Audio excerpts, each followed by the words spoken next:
I read last week of a rather bizarre nativity set down in Georgia somewhere, where the wise men were all wearing firemen's helmets. And apparently the pastor asked the guy who set up the nativity set, he said to him, he goes, what's with this all about? Why are they wearing firemen's helmets? And the guy said to him, well, you said they came from afar.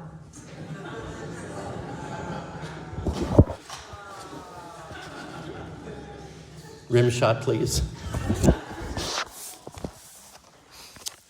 There are many figures in the Bible that show up out of nowhere, perform a function, and disappear very quickly, as mysteriously as they arrived.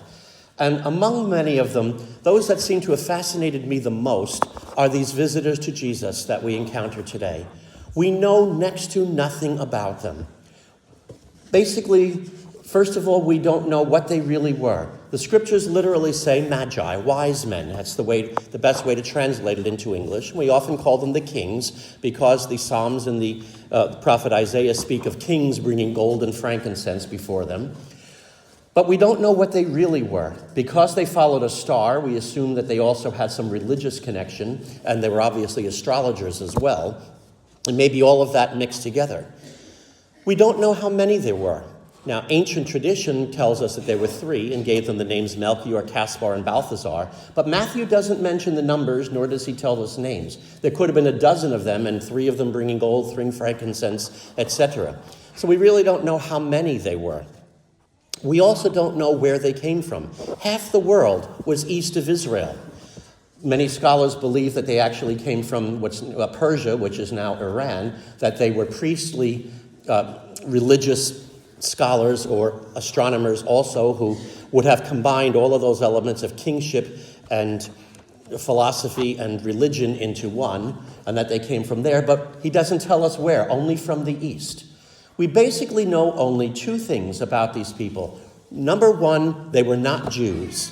While the shepherds represented the Jewish people adoring Jesus, these were the Gentiles, the pagans, people from other countries far away from Israel, coming and worshiping Jesus.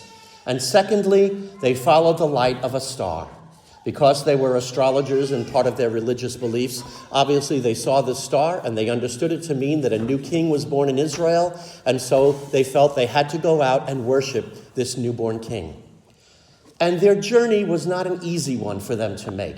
Today, if the political situation is safe enough and you want to go to Bethlehem, you just take a plane to Ben Gurion Airport and you get off there and take the tourist shuttle down to Bethlehem, and it's a very easy thing to do. But it wasn't for them. They had to travel a long distance to get there. And invariably, wherever they came from, they would have had to cross through deserts. And deserts are very dangerous to travel. They're extremely hot during the day and frigidly cold at night. And at night, there are also bandits and wild animals who prey on people who get lost in the desert. And if they were following the light of the star, then they were traveling by night, which was an exceedingly difficult journey. And they didn't have street lights back then to light the way, and no signposts pointing them as to where, how to get to Jerusalem. They had to go by the stars and their own knowledge to be able to ultimately find Jesus. And when they went there, they didn't understand everything completely, because right away they showed up at the court of King Herod, assuming that one of Herod's wives or daughters-in-law had just had a child, and this newborn king would have been born into Herod's family. But of course, no child had been born to Herod and his family, and Herod was absolutely paranoid. He was a man who lived in absolute fear that everybody was trying to overthrow his kingdom. And so he received the news of this newborn king not with joy, but with absolute fear, and had to call in the scribes and everybody and find out where the Messiah was supposed to be born. And they tell him in Bethlehem. Herod was only a quarter Jewish. He obviously did not know his faith very well. So he had to ask for help with that. And then he calls the wise men and tells them, find the child, and when you do, come and let me know so that I can worship him too. But of course, we know he's not planning to worship the child Jesus. He wants to kill him. But then when they leave Herod, the star appears again and leads them directly to the place where they find the child Jesus with Mary, his mother. And then they do something that I have never seen depicted anywhere in any paintings, in any artwork of any type. Normally, we show the three wise men kneeling in adoration before Jesus. But Matthew tells us they prostrated themselves. To prostrate yourself means to lie down face flat on the ground, totally helpless before the person. In the ancient times, people would do that before a king to show obeisance to him, basically saying, you are everything, I am nothing. And you're putting yourself at total mercy of that king, basically saying if he wants to kill you right now, he can do so. A stroke of his spear and you would be dead. And you're allowing the person to do that. Today, there is 2 times that we commonly prostrate. One, on Good Friday, the priest and the deacons prostrate at the altar before the crucifix of Christ, that he is everything and we are nothing. And then on the day of ordination, when a man is ordained a deacon, priest, or bishop, he prostrates before the altar, basically saying, I am nothing, and you, Lord, are everything. Anything I think is of importance to me, if any value I might give myself, is worthless before your power. And think of the wise men prostrate before the child Jesus. My friends, what a beautiful image that is. Because if they were kings, then they were earthly authority, political powers. Wise men, as they were, all worldly wisdom.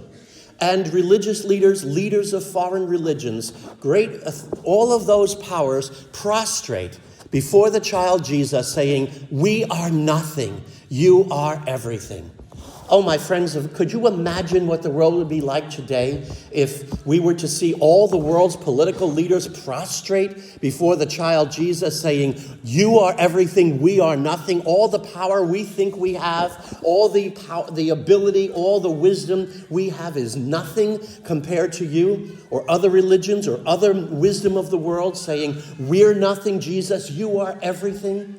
Oh, what a different world we would have if only the world, like the wise men, would prostrate themselves before the child Jesus, realizing we are nothing, he is everything. And then they presented him their gifts, very strange gifts to give a young child. If you have somebody who just recently had a baby and you went to see the baby, you'd probably bring some very practical gifts, maybe some onesies, some toys, blankets, things like that for the child. But these men didn't give practical gifts. They brought very symbolic gifts: gold, frankincense, and myrrh.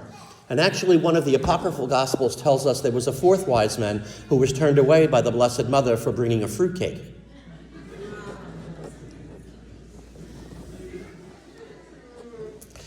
Oh for 2 today, huh? But seriously, returning to those gifts that they gave, first of all, gold. In the ancient world, anytime one king visited another in peace, he brought gold as a tribute to him to show he acknowledged his power as a human earthly king, and he was showing his respect for him. So they brought gold to show that this new child who was born was a king. Secondly, incense that we still use in liturgy today, and that has been used since ancient times in worshiping God.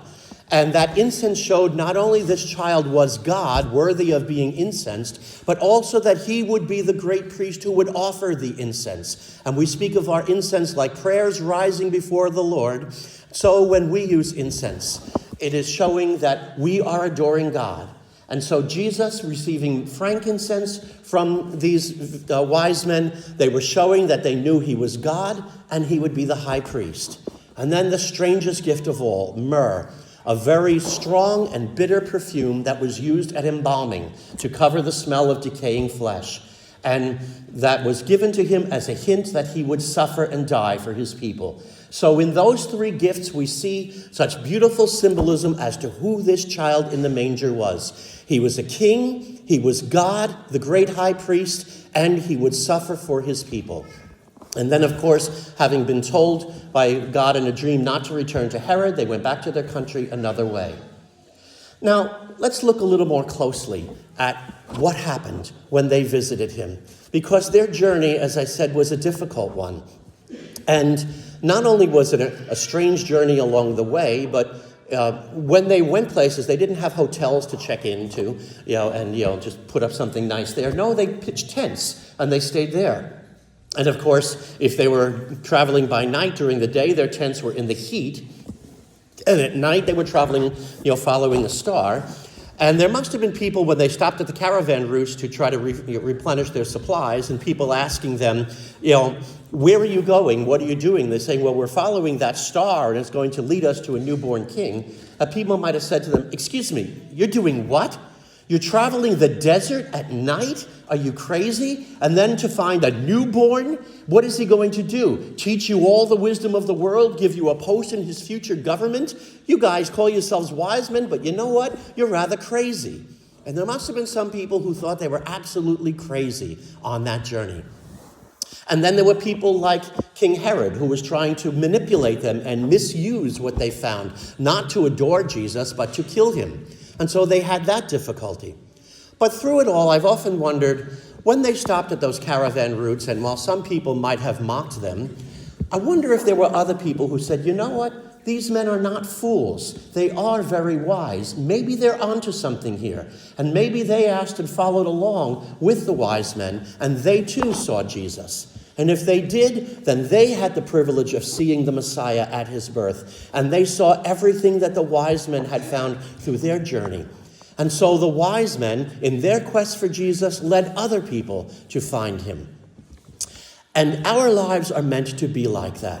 First, you and I are meant to follow the light of faith, the light of the gospel, the light of Christ, and let it be our star that guides us through life, that we follow him and no one else, that we could be like those wise men, prostrating ourselves before the Lord, saying, we are following our faith in him. Only what you teach, Jesus, and nothing else is importance. And so we'll abandon all political thoughts, all worldly knowledge, all other religions, but we'll follow you and you alone. Lord, you are the only source of truth. You're the only one we will listen to. You're the only one we'll adore. So to be would-be wise men ourselves, following the light of faith that leads to Christ.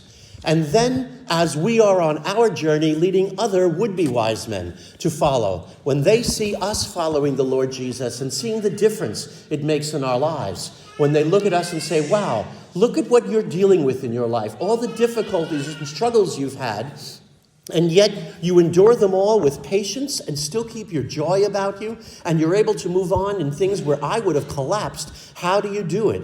And the answer to them would be, it's my faith in Christ. Christ is my light who leads me through life, and I stay close to him. And no matter how difficult the journey is, Christ is there guiding me the entire way. And then maybe they might say, I want the faith that you have. And then we will have led other people to Christ by our example, by our striving to follow him.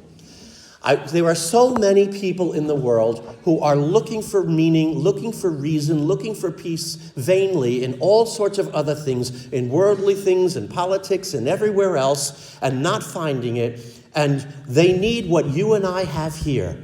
They need the light of Christ, but they have no one to lead them to Christ. I wonder how many people are driving by our church today as we speak who need what we have here, but have no one to point the way to them. Well, that's what you and I are called to do. The Second Vatican Council reminded us that we are a lumen gentium, a light to the nations, a people meant to go out and be the light of Christ, be his epiphany. That now that Christ has appeared to us, we are the ones to shine his light to the ends of the earth and help all people come and follow him, and remind them, do not listen to politicians. They're not going to give you the answer. Do not listen to worldly voices. They will not have the answer. Do not follow other religions. They will not have the answer. The only one who has the answer is Christ, because he alone is the way, the truth, and the life. Abandon everything else and worship Christ and him alone, and follow the light of faith that he sets out for you. And may we be the ones to go out and be his epiphany, shine Christ for all the world to see, to let them know, rise up in splendor, your light has come.